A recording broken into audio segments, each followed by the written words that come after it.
So to end the year, I'm gonna I put together a collection of a few different interesting moments from some of the conversations, kind of focused around COVID. I thought it would be an interesting take to kind of look back at some of these anecdotes and some of the experiences that the cycling professionals went through, as just kind of take a look back and see some of these interesting moments and how people were affected by the pandemic. So again, thank you everyone for who's signed on and has been listening to the show. We've had a great year. It's been amazing, getting tons of great feedback. So hopefully next year we can bring you more guests. I've got a lot of very, very interesting people in the pipeline, and I'm excited to release it to the wild and let you guys hear insights from some more very, very interesting, accomplished, and amazing people from the cycling industry. So thank you everyone for everything, all the support in 2023. So here I spoke with Jonathan Sherwood of Bell Helmets.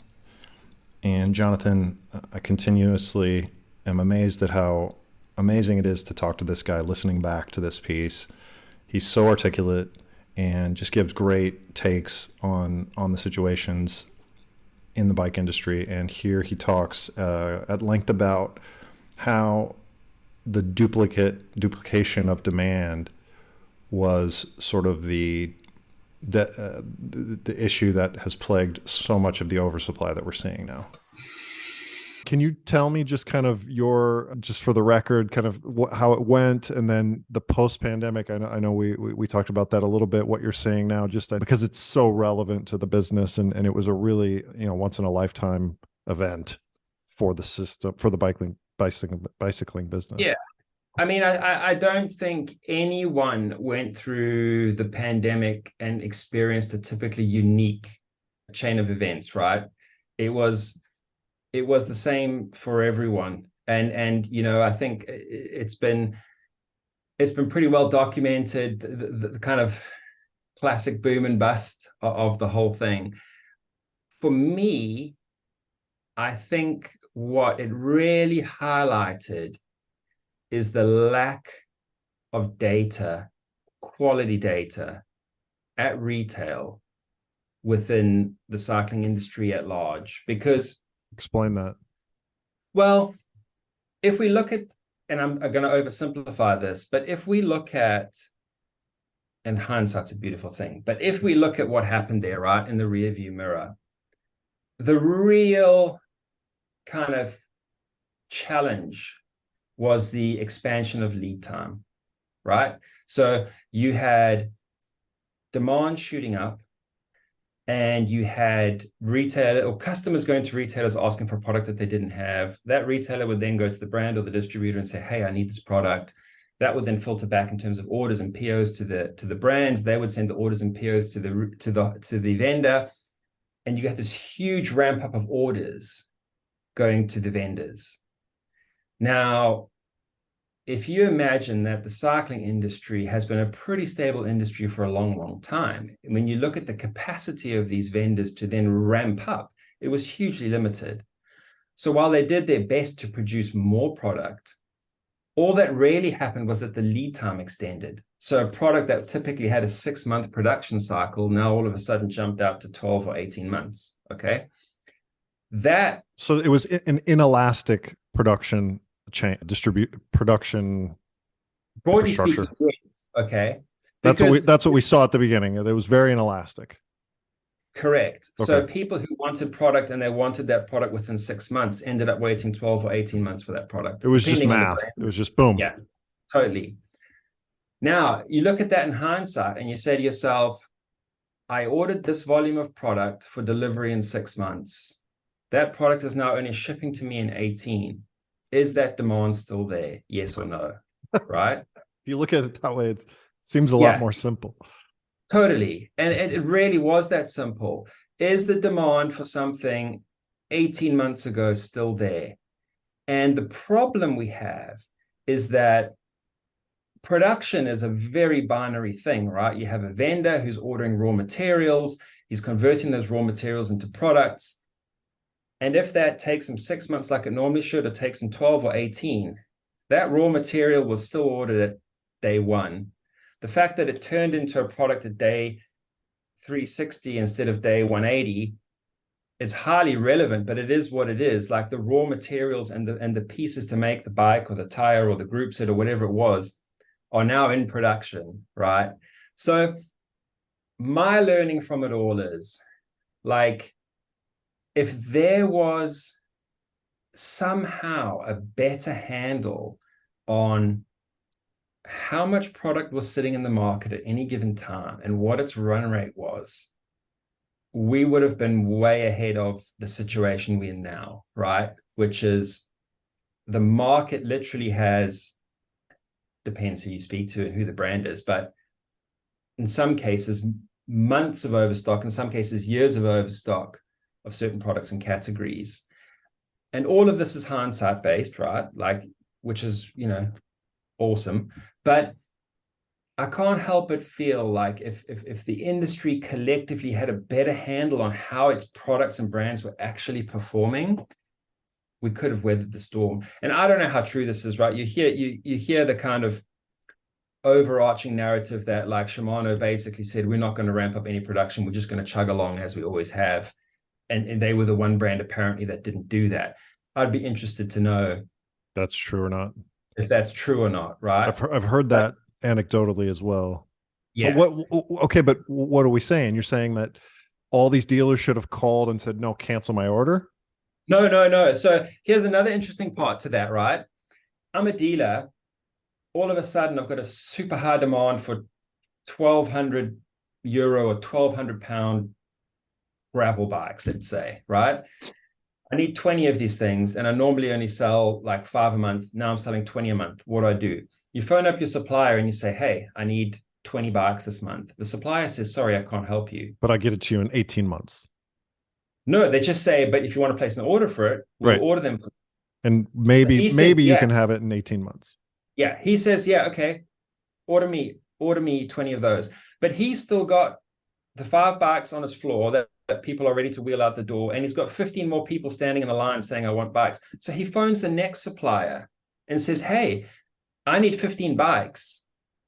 Have you got 15 bikes for me? That supplier says, no, I can give you 3. So he says, okay, send me the 3. He Order then me. phones the third supplier, right? And says, hey, all of these suppliers, the first guy's going, wow, there's demand for 20. The second guy's going, wow, there's demand for 15. The third guy's going, oh, there's demand for 10.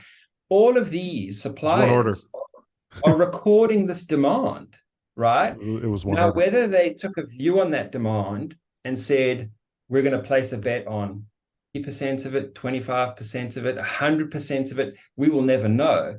But I believe there was also a significant portion of the challenge we face is duplicate Right. records of demand right across the industry. And to me, that's the only thing that explains some of the volumes of inventory we see, right? So yes, I'm not going to sit here and say that, it could have been completely avoided, and with a little bit of, additional data, it would have been smooth sailing. Absolutely not. No. I think if anything, what I'll say is it highlighted the lack of transparency in terms of the nuts and bolts of the business. Like I said, that duplicate demand piece, like, how do we think about that? How do we extrapolate that? How do we prevent that in future? Like, because that through a pandemic is explosive, right? In terms of what it can do for yeah. I don't know So if you can. I really don't. I mean, yeah. I think it was just so unique. And one category that I'm always incredibly fascinated with, and I don't know, just because I worked in this category a bunch, is clothing. And it has, at least from what I can see, it has taken a lot of punches because of the oversupply. And I don't know if that's because of an unusually high amount of brands that all kind of, did the duplicate ordering that we're talking about. that those lead times are a bit shorter in clothing, so canceling them was a little bit more difficult. That there were enough producers around Europe and Italy that all of this duplicate demand was actually fulfilled. Here's a bit from my conversation with Davide Rossetti, formerly of Northwave and now with SIDI Sport Cycling and Motorcycle Shoes, who tells us a little bit about what it was like to experience COVID in the business from his point of view, and kind of how him and his team took on the opportunity, the challenge and the opportunity, and how ultimately they were able to overcome it in a meaningful way. As I said, we took also a lot of young people on board. I remember the e-commerce team, they were all people between 26 and 22 years old, and they did an amazing job, e-commerce and social. Obviously, as everybody, we were not prepared to be hit by something unexpected that was COVID. So obviously, in the very beginning, for such a small company, no, it's I always even when I'm going to the university, or sometimes they invite me to some conferences and so on, I always say it's now, let's say, maybe it's easy to say, to talk about home working or smart working or something like this. But when you are in a small company, most of the time you don't even have an IT department inside the company, and maybe you have just an IT service. You do not have enough laptop to give to the people. Your lines are not prepared to have 50 people connecting to the same router or to the same server. And we were able to move to the entire company outside in a few weeks, and working perfectly even during COVID. So I remember that during COVID, I was from 8 in the morning till 8 p.m. on a video call. Then I was exhausted at the end. I just wanted to go back to the office after 40 days like this. But I have to say that the fact that at the point we were such a good team all together gave us the possibility to keep working regardless of the fact that we were at the office or at home, and being extremely ready after COVID. So we took some risk. I remember very well that I convinced the board of directors to some decisions that, I mean, were not so easy to take in February or March 2020, but they were exactly at the point where we were really ready in August, September 2020 to take any possible opportunity, because we kept working, we kept controlling our production, receiving orders at the warehouse, and so on. The next clip is with Samuele Bressan from Pirelli. Samuele is the manager, the global marketing and product manager for the cycling division at Pirelli. So here, Samuele Bressan tells us about how he experienced COVID and how between the problems that they had on the automobile side, and there was just this huge juxtaposition between what was happening on the automobile side of the business at Pirelli with regards to the bicycle side of the business with Pirelli. And so you came in, imagine it must have been a great opportunity for you as the product manager. And then in 2020, it looks like you moved, well, do we want to get into COVID, how COVID was affected? But it looks like you switched to global cycling manager or were promoted in November of 2020. So do you want to kind of walk us through what that meant and I guess what you're doing today? Yes, you mentioned the COVID as well, so it's always a fun topic. That's for sure. Yes, no, actually, there's no relation with that one to my, let's say, change of the role at all. But the COVID was a funny moment. Oh my gosh! I mean, funny, and I'm ironical, of course. But I mean, the funny part was that for the rest of the company, I'm only talking the business side of things. I mean, I wouldn't touch the what happens to us as a community. Looking at that purely business-wise, it was a difficult and funny moment, because we as a cycling, we basically saw our business explode, while the rest of the companies, I think, involved into automotive, they were going really, really bad. So we found us overloaded by work. I mean, workload was really tough to manage, not only because it was all done by remote, but also because the the market was really starting to explode in terms of demand, while the rest of the company was in a scared, let's say, situation about the future, what's going to happen to us. Nobody's going to move around anymore with cars. So the business side of things was not projecting anything good. So there was a lot of tension, while from us, it was a boost into how much the bicycles should have impacted the life of everybody for the future. So it was completely opposite than the rest of the company. So it was difficult to keep up. Here's a bit from a conversation with Gaspare Licata from Crank Brothers. Gaspare was very succinct about what he's seeing in the market, especially since the lockdowns came down. This was in early 23. And as you can see, we were already feeling the effects, which we're still feeling now, of the oversupply. We can keep going? Okay. Yeah, just let me know. So COVID, from what I saw from Europe, it was a huge boom for the brands and for cycling in general, as we know. Once things sort of caught up, the demand caught up and the lockdowns came down, what I'm seeing is right now at this moment, April 4th, 2023, if you didn't have some cash flow or if you didn't prepare for, the eventual, because it was the lockdowns created some artificial demand for the lower part of the market and the mid part of the market, that you could be struggling right now. So as of right now, what are you seeing in the market as a CEO? You described it perfectly. Okay. So I can repeat what you said, but